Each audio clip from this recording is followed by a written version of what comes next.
are nothing but mere waste. Veins started popping on Arad's neck as he took a stance. Thud. Eris landed in front of Connor. He's mine. Back off. Take him if you want, but I'm taking Scarlet and that bastard Alcott.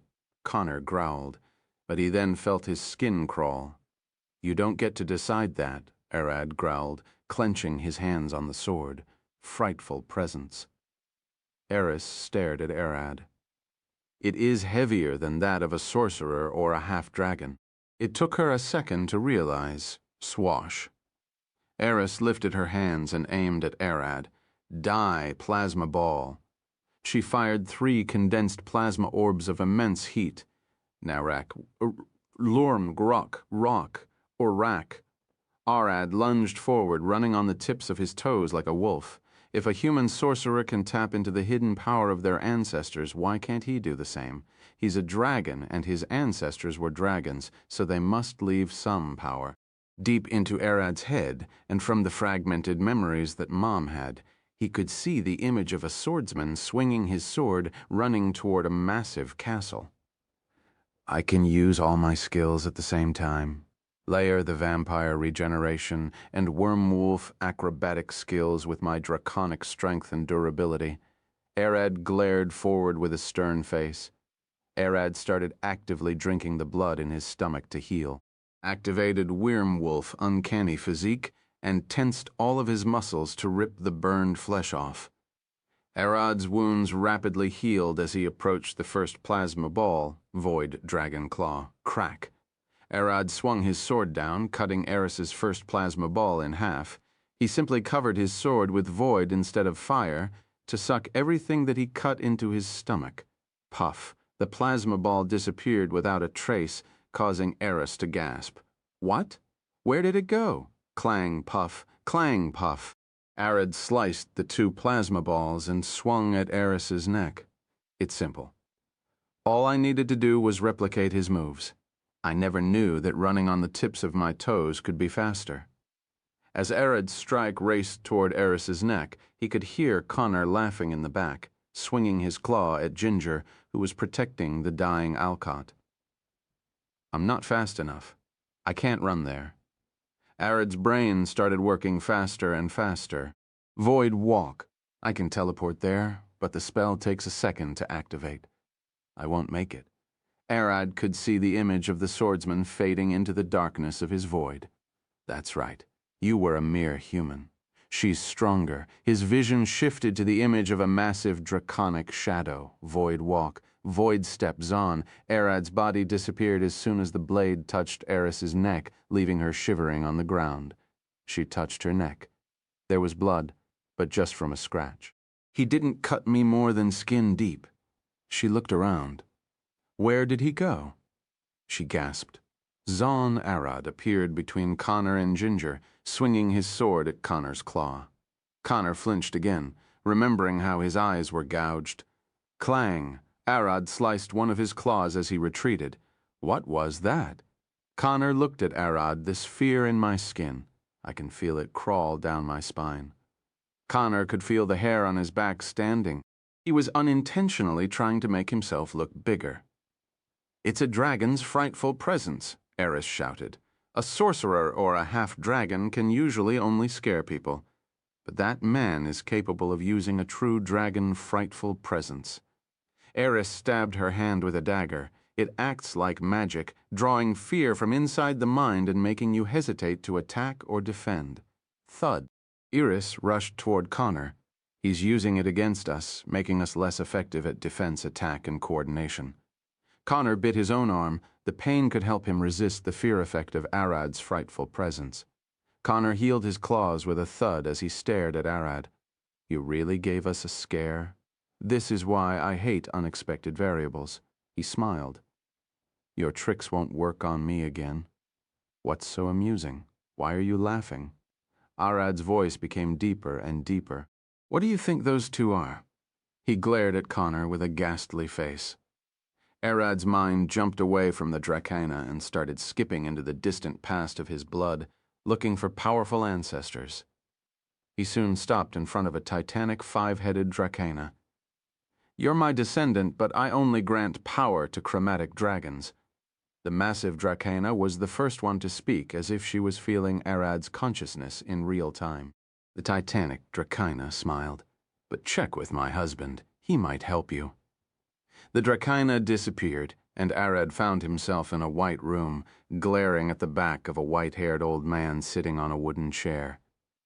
Grant a brat a massive wealth that they didn't work for, and they will waste it. The old man said, I don't give people fish, I teach them how to hunt. Arad tried to reply, but he couldn't.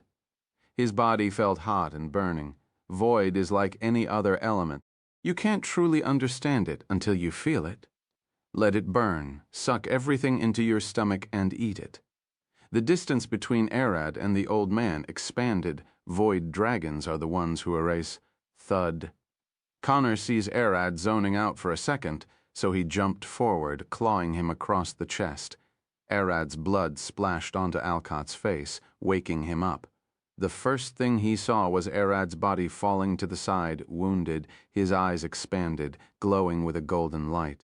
Connor immediately picked up Alcott's bloodlust. You can still move? He gasped. Alcott's body morphed in an instant, fur covering his body as two massive bat-like wings expanded from his back.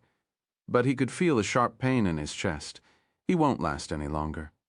Alcott grabbed Connor by the jaw and jumped into the sky, flapping his wings as fast as he could. His only hope was to take Connor as far away from Ginger and Arad as possible. Your grip is weak, Connor growled. Alcott was already at death's door, and the mere strength he could muster wasn't enough. He pushed Alcott's arm away and bit his neck. Thud, crack. Connor felt a sharp pain at the base of his tail. Ginger was there, pulling him by the tail. Let go of Alcott's neck, she growled, ripping the tail off. Alcott lost all of his power and morphed back into his humanoid form as he and Connor fell to the ground. Connor decided to ignore Ginger for the time being and finish Alcott off. He can't rest assured until he crushes his head to the ground. He lifted his leg up, trying to stomp Alcott's head. Ding. Alcott's body disappeared. Where did he go? Connor gasped. Arad stood beside Ginger, a dark haze oozing from his wounds. Are you two fuckers a son and father? Both won't die like cockroaches. Connor glared at Arad with a scornful face. You're close to them. Grab Ginger and Alcott and teleport away as far as possible. Mom suggested that Arad use Void Step was Void Walk before to teleport 400 Emir away, which will give them some time to breathe. Arad stood, dropping a few healing potions to Ginger from his stomach.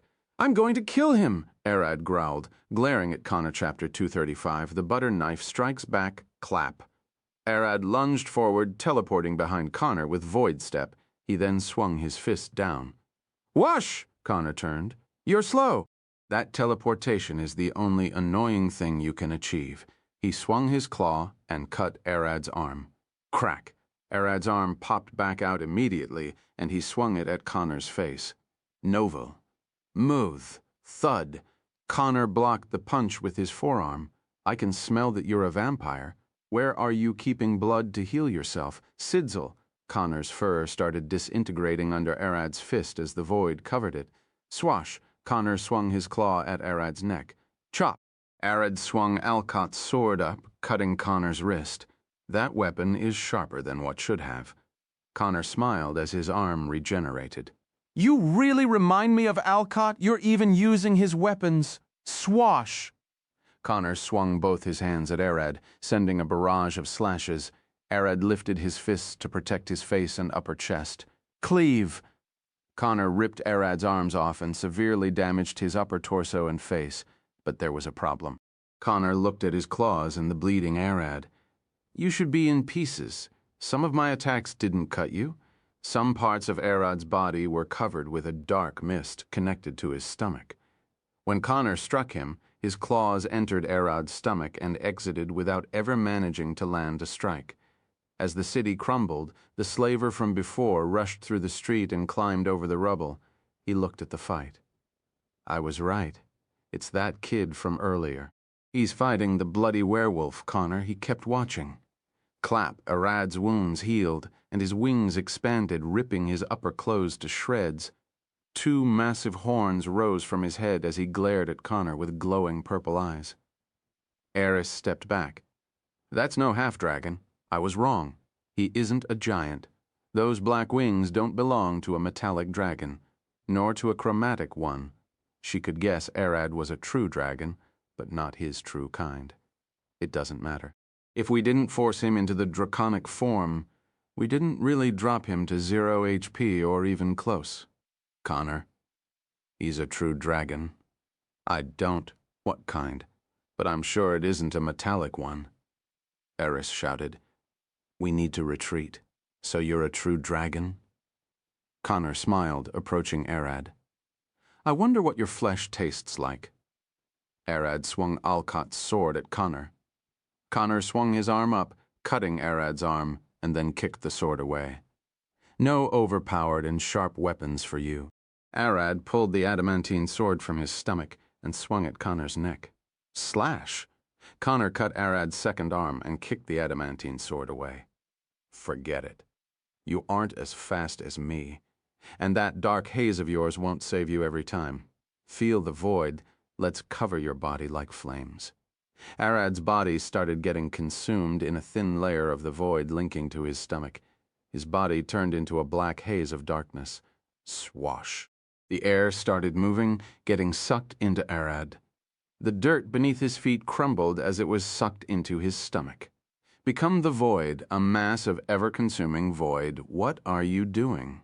Connor jumped, swinging his claws at Arad's neck. Swash! The hits passed right through Arad's skin. Strength and speed don't matter when you can't hit your target. Connor's claws are keratin, a technically dead tissue that could get into Arad's stomach with ease. Connor quickly noticed that using his claws won't harm Arad. Vroom, kaboom! Arad swung his fist at Connor's face, but soon found his wrist bitten off. Connor's body bent back, and he swung a kick up, hitting Arad in the chest. Arad's body flew back, crashing into a wall. He could feel the throbbing pain in his chest, but it wasn't something healing won't fix. Arad can't cut Connor without the magical swords, and Connor can't cut him with his claws. Flap. Arad's wings flapped harder than before, propelling his body forward. Cling from his stomach. He pulled a small butter knife. Ha! Connor laughed. You finally ran out of weapons? A butter knife is better than nothing, but it won't save you. Bam! Connor stomped the ground, taking a deep breath. Swash! He swung his claws at Arad's face and ignored the butter knife. Scratch! The butter knife's blade touched Connor's skin, scratching a tiny bit unseen by the normal eye. Boom! Connor's nipples exploded, ripping holes in his chest muscles. Dra-gra! He screamed, unable to figure out where the hit came from. Thud. Arad stepped forward, sticking his fingers in the wounds on Connor's chest, hooking into his chest muscles. HRA! Ackley! Arad screamed, using all of his might to pull the muscles out. Crackle! Fire and lightning rushed from his fingers and into Connor's chest, burning it from the inside out. Gra! Connor screamed, swinging his arms down and hitting Arad's elbows. Crack. Even though he could barely muster any strength, he managed to break them. Arad stepped back, healing his broken bones for one last attack. Vroom, action surge, bam, bam, bam, bam, bam, bam, bam. He unleashed powerful punches aiming at Connor's still gaping wound. A shockwave exploded as the punches all hit Connor within the same second, cracking his bones. Arad started feeling nauseous, his muscles burning and his chest tightened. He had already gone after his limit. His void armor disappeared, and he could barely stand. HP 1033, the HP 733. Crack! Connor healed with ease. You bastard, that dark magic of yours is really annoying. What's that butter knife made from stap? Slash! Connor pierced Arad's torso with one claw and broke his neck with the second one. HP 0320. Boom! Arad's body exploded in a burst of the void, and a massive jaw closed on Connor's arms, biting them off. He was forced out of his human form into his dragon form. Connor jumped back, seeing the massive black dragon glaring at him. So you were a true dragon, he smiled. It will be worth it. Connor opened his palm, and a red gem flew from where Zavvin's dusted bones were. That was Zavian's phylactery. I was supplying him with my mana to regenerate, so I wasn't using any skills. But I don't think I can take on a dragon without going all out. Since the moment Alcott killed Shavian, Connor had started spending the majority of his power to raise his father again, since he was the necromancer who got him up in the first place. Eris watched the battle, but then her ears twitched. She could hear something digging above the ceiling. She looked up. Oh, fuck! She expanded her wings, turning and flying away. Fuck, fuck, fuck! Connor is too engrossed in the fight. He can't feel it. There is no way I'm remaining here. She ran away, sweating. Chapter 236, Dracaina's Strike. Eris bolted away as Connor smiled, staring at Arad transforming. Let's see if you can keep up. Dead man's bones, Purple's lines of magic covered Connor's body. Roar! Arad roared, charging forward with a bite. Thud! Connor ducked below his jaw and punched upward. Bam! A shockwave exploded at impact, sending Arad flying to the sky. Arad felt his jaw crack from the hit. Connor's punch hit him like a truck. What made it worse was that it was concentrated in a small area. Flap. Arad spread his wings, looking down to breathe at Connor. Where is he? He couldn't find him. Thud on your back, flying lizard. Connor growled, grabbing Arad's wings and twisting them to the back. Crack. Arad felt the sharp pain radiating down his spine. It was just the joints. His biggest muscles were the ones linked to his wings. The source of most of his strength has been ripped apart. It was just now that he understood how important they were. Those muscles helped him move his neck and upper arms, flap his wings, and keep his back straight. Gravity magic. Arad tried to shift his body weight by pulling on the ceiling. His body twisted as he pointed his jaw at Connor. Roar, he roared, unleashing a full power void breath. Crack, Arad saw a pile of bones disintegrating where Connor was. I'm here. Connor said with a smile hanging from the back of Arad's neck. Goodbye, Crack. He grabbed Arad by the hones and snapped his neck. Arad's body went numb as he fell to the ground. You lost your weird dark shield after transforming? Is that because of your size? Connor stared at Arad's body. I guess corpses can't reply. Connor scratched his head. Don't worry, I will raise you as an undead. I only need to find out how to make a Dracolich. Connor blinked, and suddenly a large green body was standing over Arad's body. He lifted his head, seeing it was a massive green dragon. Benovel? What? When did it get here? The green dragon started licking Arad's body like a cat grooming a kitten. Poor child, you didn't have a choice in getting pulled to such a place, the Dracaina said, looking at Arad's body. Thud. Connor took a step, trying to back away. Creak, Clog's tail swung at full speed. The multiple joins made it like a whip, accelerating the tip to an unbelievable speed. Crack, thwack. The tip of her tail blasted a shockwave before hitting Connor's chest, sending him flying across the city with a blast. Grr, rr, rr. A deep growl came from Clog's throat, crackling like a massive lion. You aren't getting out of here alive, she glared into the distance, seeing Connor coughing blood between the shattered stone walls of the cavern. Clog opened her mouth, pulling out a decent-sized bag filled with healing potions.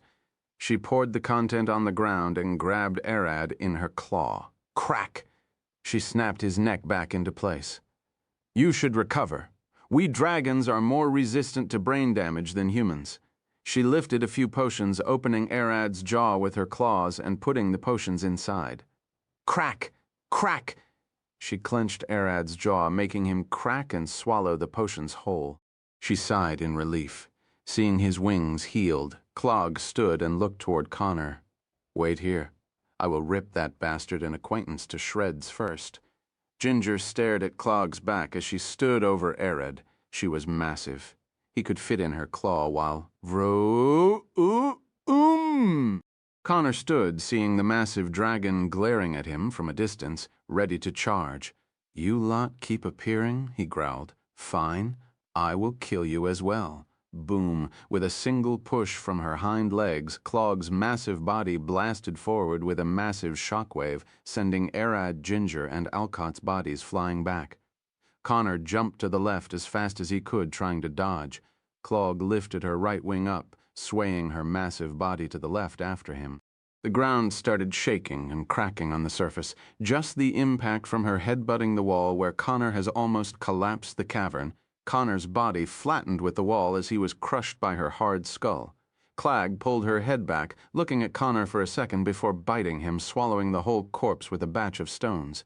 She then looked back at the city, taking a deep breath. Those people have his smell around them. They worked with him. Boom. She jumped again and landed in the middle of the city, stomping a few buildings as she stared at the necromancer's guild. A dragon, a man screamed, but Clog didn't care. She swung her claw up, ripping the whole building from its base as the necromancer's corpses fell from the sky. Clog swallowed them one after the other. She didn't stop ravaging the place until she ate every last one that had Connor's smell. After finishing, Clog opened her wings and flew up, crawling through the hole she came from until she reached the surface. She then took to the sky and flew west as fast as she could until she reached the side of a massive mountain. Clog, you came faster than I thought. A massive red dracana stared at her from the mountainside. I got the volcano raging as you asked. Clog climbed the mountain until she reached the volcano's maw. She then puked all that she ate into the molten inferno. Unedible rot, she turned, walking down the mountain while munching on spruce trees. Thanks for letting me use it, Zola. Clog looked at the red dracana. No problem. Just try learning some storage magic. It will help you a lot. Zola sighed. You can't keep storing things in your mouth. You know I'm not good with magic, but we talk later. I have someone to check on. Clog spread her wings, flying into the distance. Chapter 237 played out. Flap, flap, flack. Clog flapped her massive wings, flying across the clouds back toward Rita. She soon reached the hole she dug and crawled down. Thud. She jumped down from the ceiling, landing before the still unconscious Arad. He still didn't wake up. She stared at him, nudging his body with her nose. Both he and Alcott are down. Ginger had already healed up and was bandaging Alcott's wounds. Alcott's wounds are severe, but I can't say anything about Arad. Arad was still in his draconic form, and Ginger couldn't say anything about him. He's looking to be improving. Clog licked Arad's back, using her tongue to check the base of his wings. Yes, the bones and tendons have healed. She then turned toward Ginger. How about the mediator? I can still smell his blood. Ginger looked at Alcott. I can't give him too many healing potions. They will starve him to death. He needs to recover slowly, or at least until he can eat. She patted Alcott's head. This will cause a lot of commotion, Clog growled. They are coming, Ginger's eyes opened. Wait, don't tell me. The chromatic and metallic dragons have felt the mediator falling, and they are bringing their armies to this city. Clog looked behind her toward the crumbling wall where she killed Connor. That furry human didn't know what he was starting. If he had killed the mediator, dragons would rip this city out of the ground and toss it into the depth of hell. Wait, isn't their response a bit too quick? Ginger gasped. If the chromatic and metallic dragons met here, they could fight. Alcott didn't just mediate between dragons and humanoids. He also mediated between dragon kinds, helping the chromatic and metallic dragons to live in peace. Clog closed her head to Alcott, sniffing him. I killed everyone that had the furry man's smell and burned them so the dragons won't get any funny idea. I can see the chromatic wanting to burn the whole kingdom. I see. Ginger patted Alcott's head. Did you hear her? Dragons are coming. Clog laughed. I came here for Arad. She walked and curled around Arad like a cat over her kitten and started licking his back. I will nurse this child back to health. That furry man cut my fun midway. Your fun? Ginger looked at her. Clog looked away. Nothing. I was just working on a hobby when I felt Arad getting hurt. She didn't want to tell her that she was watching them with spying magic and that she got angry when Arad was about to lose. Ginger looked back at the city. John is dead. I wonder how we will find the twins now. The twins? Clog looked at Ginger. Those two already legged it out, she said, as if it was normal. What? Ginger gasped. They lied to John, saying they would wait, and ran away a week ago, Clog replied, soon realizing that Ginger shouldn't know that. How did you know? Ginger looked at her. A dragon's intelligence network is wide. Clog looked away. I can't tell her I was watching the twins as well. Do you know anything about them? Where are they? And why did they keep sending pulses of magic from here? Ginger looked at Clog. Their father wanted to force them to marry a noble who had something for twins. They refused but didn't have a say in the matter and ended up in the noble's bedroom. Clog looked at Ginger. Guess what happened? I don't want to think about it. Ginger sighed. They stabbed the noble's eye with a hairpin and ran away. Their way brought them here in the city, where they put a magical device to deceive their father to think they were here. Clog laughed. I was on the edge of my nest every moment as they ran from bandits and slavers. I find it hard to believe. Ginger looked at Clog's face. The twin came here wishing the search party would get killed in the city. They played everyone for a fool, Clog explained with her tail wiggling from left to right. They ran from an arranged marriage and even attacked a noble. Ginger scratched her head with their father trying to save face. I guess they will end up being gifted to the noble as slaves when returned to their home. That's right. It would be better to say they were killed here. Let them live their lives freely, Clog smiled. I want to see how their story will end, but I can't really say that. Crack. Clog heard a small stone fall on the ground and her head snapped, glaring in its direction. Who's there? I sense no significant magic or power, she growled. She usually isn't that aggressive, but she has Arad sleeping beneath her. Please don't attack. I don't mean any harm. A man walked out. He was the slaver who met Arad. A human. Clog looked at him and sighed. Scram, your kind has no words here. The slaver flinched. He did use all of his courage to get close and speak, but had already pissed himself when Clog glared at him the first time. She was right. Someone like him didn't have the right to stand before a dragon, especially a chromatic one. Wait, Clog titled her head.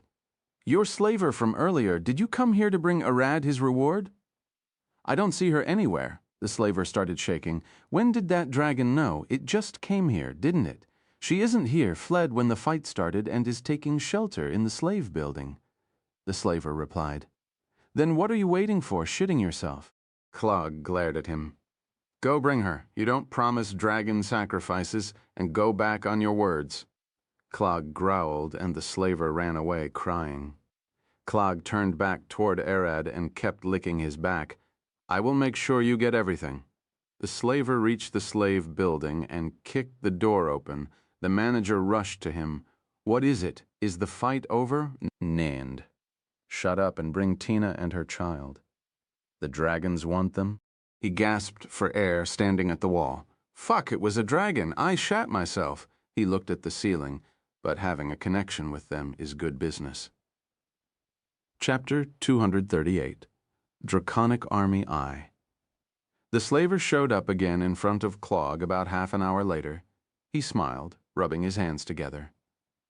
A woman stood behind him with a baby in her arms. Sir Dragon, I have brought her. She pointed at Tina behind him. The woman's name is Tina and the child. He looked at Tina. Saren. She's a girl. Tina and Saren. They are all his. He looked at Arad, who was sleeping in his draconic form. Who? Tina gasped, looking at the sleeping black dragon. This is him. It's the massive young lad. Make sure to serve him well. The slaver stared at Tina and then ran back as fast as he could. Tina looked back at the slaver and then at Clog towering over her. She gulped down. What should I do? She mumbled. Nothing at the moment besides behaving. At least until he wakes up. Clog moved her head around Tina, sniffing her. A single mom. Clog smiled. Very fitting. What do you mean? Tina gasped. I don't know. Clog sniffed her, glaring into Saren's face. The baby's eyes glowed with a golden light. You might not be as good as her, but you will do the job. Clog smiled. I sense a hint of divine magic from this little girl. An angelic bloodline sorcerer, and a powerful one at that if it shows even as a baby. She giggled. Tina shivered, hearing Clog giggles. You won't eat me, right? Clog looked at her. I won't eat someone that belongs to another dragon, especially this one. She licked Arad. He could eat you if he wished, but I will advise him to leave Saren alive. He can, Tina gasped. Of course you belong to him now. Clog started licking Arad. You don't bring a chicken home and expect not to eat it, right? We don't eat it as long as it keeps making eggs. Tina tried to defend herself.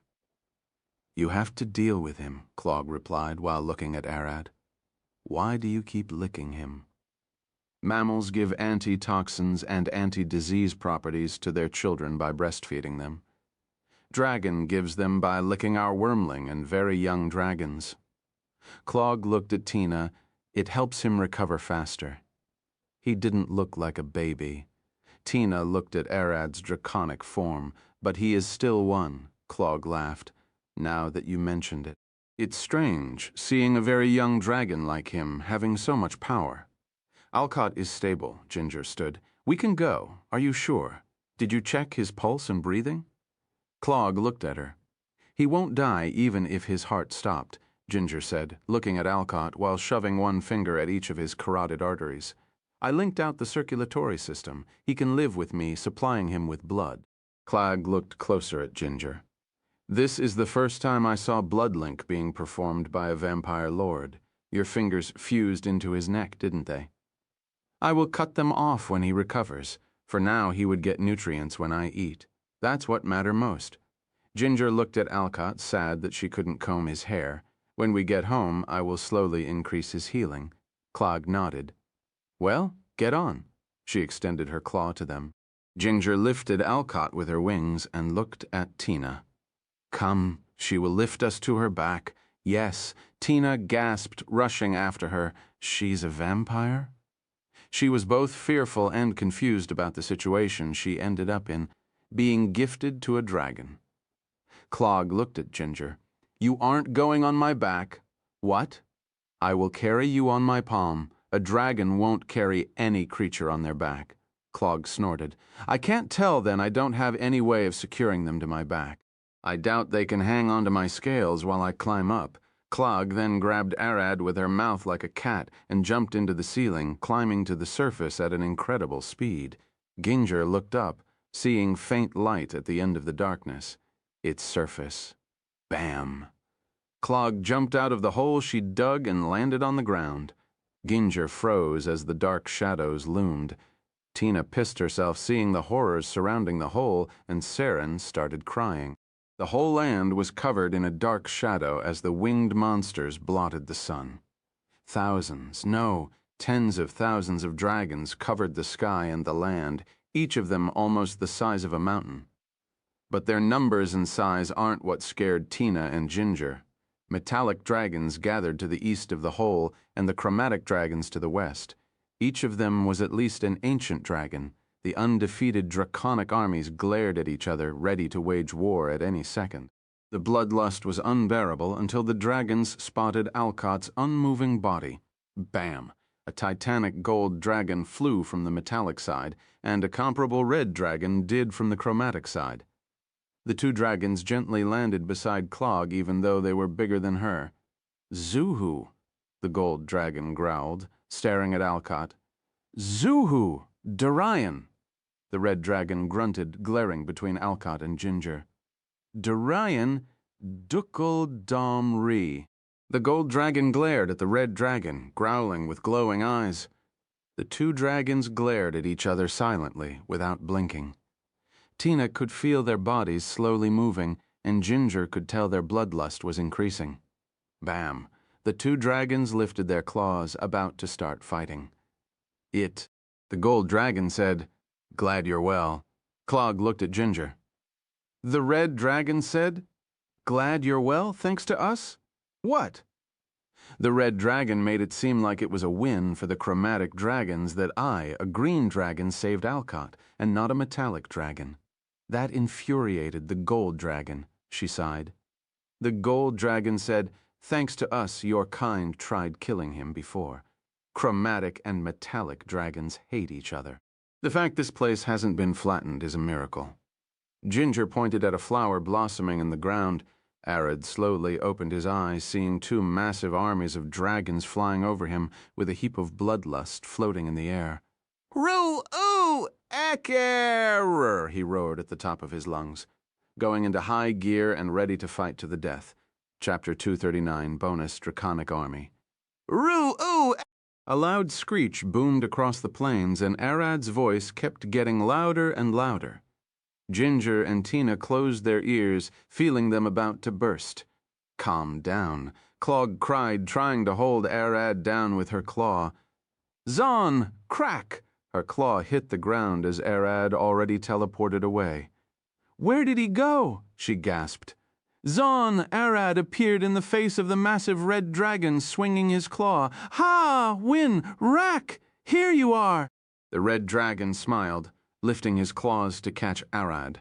Bam! Arad smacked the red dragon on the nose. "Nif!" The red dragon roared, stumbling back and rubbing his nose.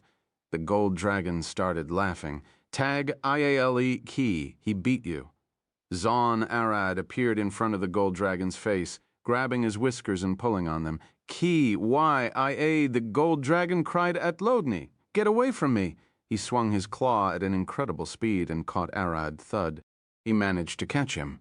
Arad opened his jaw and bit the gold dragon's claw. Crackle, lightning and fire burned from his body. "Piki akli ak," the gold dragon cried, feeling as if a small dog bite his finger. The silver dragon flew in to help. As the red dragon laughed, Arad looked back, seeing the silver dragon trying to catch him. He turned his neck and opened his jaws. Dark magic gathered between his teeth for a second before exploding in a cone of absolute darkness. Clap. Arad hit the silver dragon with a void breath head-on to the face, causing him to stumble back. "Shawa da! What was that?" He looked at Arad. "Ah da, calm down." A brass dracina flew in, swinging her claw in the air. Calm, she cast a spell to help Arad calm down. Kehoftu, you scared the little baby. With the magic coursing down Arad's body, he started to feel a bit drowsy as his senses calmed down. She took Arad away from the gold dragon and helped him in her claw, feeling his heart racing like a scared little bird. "Tarfujir tafatno, Adam entakum chlalo. You only know how to fight." Your bloodlust scared him. The brass dracina shouted at the gold and red dragon after losing a fight and having his throat severed. Arad thought he died, and it was stressful. What made it worse is that he woke to over 10,000 dragons of absolute power, all of them releasing floods of bloodlust. He wasn't going down without a fight. The brass dragon looked at Arad, clearing her throat. "Do you understand me?" She tried to speak in a human tongue. Arad kept glaring at her. She could feel his claws itching to strike back. He still didn't fully calm. She handed him back to Clog, who glared at him. "Arad, it's me. It's all over. They won't attack you or anyone, so calm your scales down." It took Arad a solid 5 minutes to calm down. Puff. He shifted back to his human form and sat below Clog, panting for air. What the hell happened? The dragons came to help Alcott, who almost died. Clog looked at Arad as a black dragon, and the gold dragon from earlier approached Alcott. Poof! The gold dragon took a humanoid shape, a white-haired old man with a beard long enough to reach his crotch, strung with his mustache. "Let me have a look at him," he said, and the black dragon pulled his face closer, inspecting Alcott's body. "You still can't take a humanoid shape?" The gold dragon looked at the black one. "I focused on medicine. I didn't have time to learn polymorph." The black dragon replied, sniffing Alcott. "The vampire is keeping him alive," he added. The gold dragon rubbed his beard. His vampire and lycanthropic curses are eating each other inside his body. You can say that his vampire side sees his lycanthropic side as a foreign entity, and the reverse is right. We have to remove one. A human body can't handle those two curses together. The black dragon looked closer at Alcott. No, they are already integral in his body. We can't just pull one out. The gold dragon growled, I will bring this case to Queen Lola. She might know something, having lived since before the Second Great War. The black dragon growled, I will bring it to Holy Mary as well. She might know of a cure, or at least get us in contact with someone who can fix him. The gold dragon looked at Alcott. You can't do anything? Ginger gasped, looking at them. I can't heal such a case, but I will give you this. The gold dragon handed a small sackel with medicine in it, condensed nutrient. Give it to him with 3 doses of low-grade healing potions per day. The black dragon nodded, extending his claw and dropping a 50-kilogram bag of salt. The salt is from the Star Mountain. Mix it in a warm bath for him. It will draw toxins out of his body and prevent his case from getting any worse as he recovers. Now, with this over, the gold dragon turned, rubbing his beard, and looked at Arad. Little void, baby. It's rare to see your kind. He approached Arad, who was still resting. Arad lifted his head and stared at the dragon's face. Why did you bring all of them? He looked around. The whole land was filled with mountain-sized dragons, all ready to fight. We can't look less willing to help than the chromatic. The gold dragon smiled, and the red dragon brought his head close. We have as much right to the dragon mediator as your kind. The red dragon growled, as you see normally. Only I and the black dragon over there would have come. The gold dragon pointed, and the black dragon waved his massive claw. But what if the chromatic sent 2 dragons, and we only sent 1? That will look bad for us. Let's send 3 dragons. The gold dragon shook his shoulders. Each time we tried to one-up each other until we started bringing the whole army to prove a point. The red dragon sighed. So if someone killed Alcott? Arad looked at them. Binov Orda. The gold and red dragon looked at each other. There only one thing that they agree on. The whole dragon kind will come rumbling, killing his family, distant family, race, kingdom, and making sure even the gods forgot their names. The 2 dragons growled. Roer or all the dragons started roaring. Blood for blood, life for life. They started chanting, to Tiamat, the damned go. Her food they shall become. The chromatic dragons started flapping their wings. To Bahamut, the sinners go, their bones forever ground to dust by his platinum grinder. The metallic dragons danced on the mountains. The gold dragon looked at Arad. We will escort you back to Alina Chapter 240, Draconic Carriage.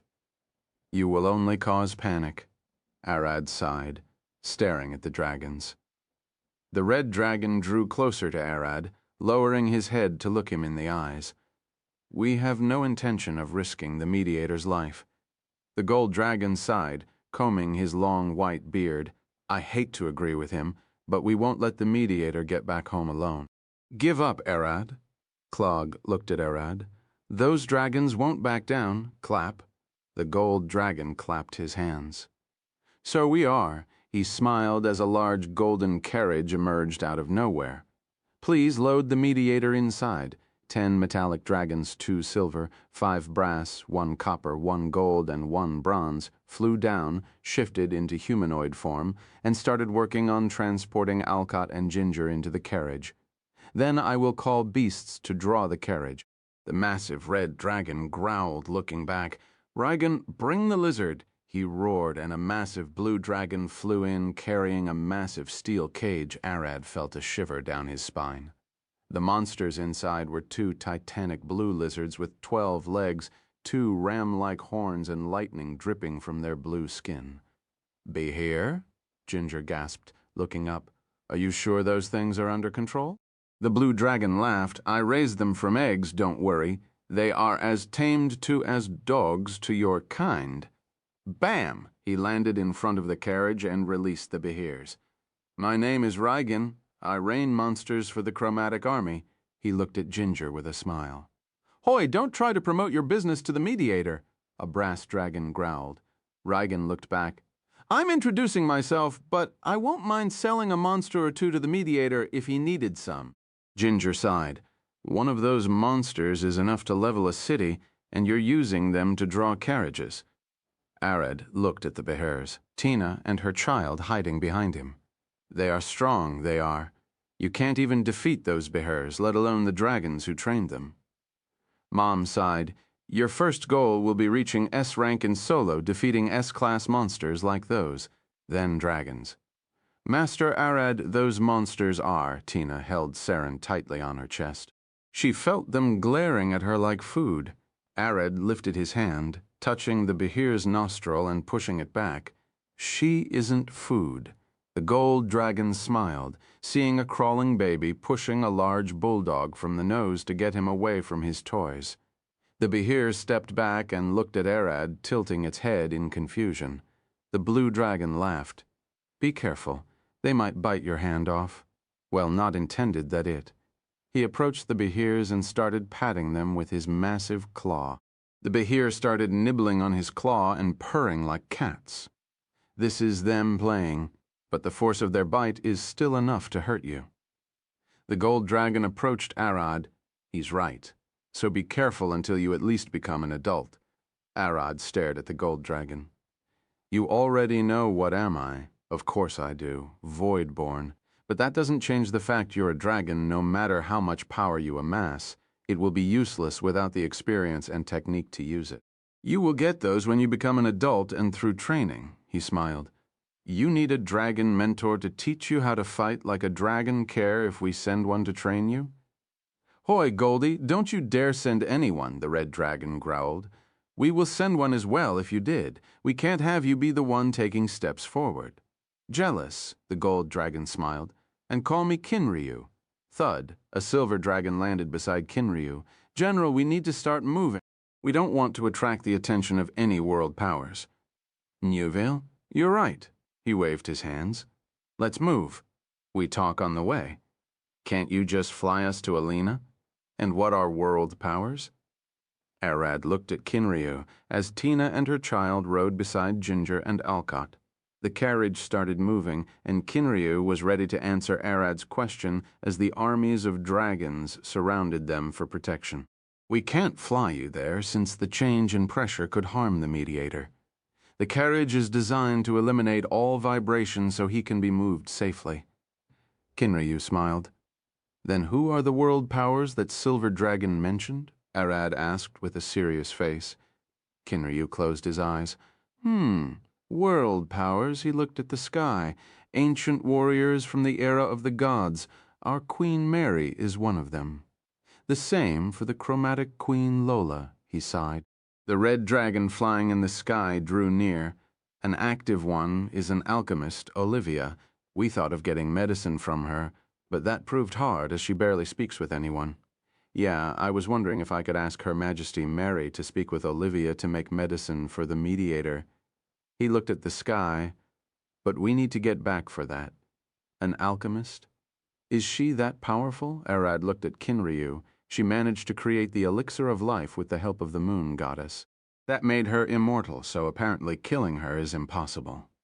Kinryu looked at Arad. Yet she still says the elixir is still weak. Why? Arad sighed. She gained immortality. Her Majesty Lola said that Olivia is trying to find a cure for someone, and the elixir is too weak to heal him. The red dragon landed and started walking beside the carriage. And those aren't the only ones. There are a lot more wandering the world, presumably all in search of a cure for that man. Kinryu smiled. After a day of travel, the dragon army stopped. What is it? Arad looked at Kinryu, seeing him sweating. Shit! Kinryu growled, jumping from the carriage and walking to the front. All dragons landed, thud. Arad jumped from the carriage and rushed toward Kinryu. Hoy, why did everyone stop? He asked. Kinryu pointed toward the distance. Arad looked, seeing a man wearing strange clothes sitting cross-legged on a stone. A pink-haired little girl ran around and played around him. The man looked at Kinryu and the carriage. I've never seen so many dragons in one place. He smiled. Click, he grabbed the hilt of his sword.